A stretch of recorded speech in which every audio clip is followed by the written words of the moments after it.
How to fix MT5 authorization failed on XM broker. So first, go to MT5, and then for example, you're trying to log into your account, right?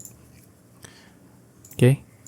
So let's say you're on this page here, and then you're trying to log in. So but every time you get faced with the authorization failed, so most of the time people does something wrong here, which is a server.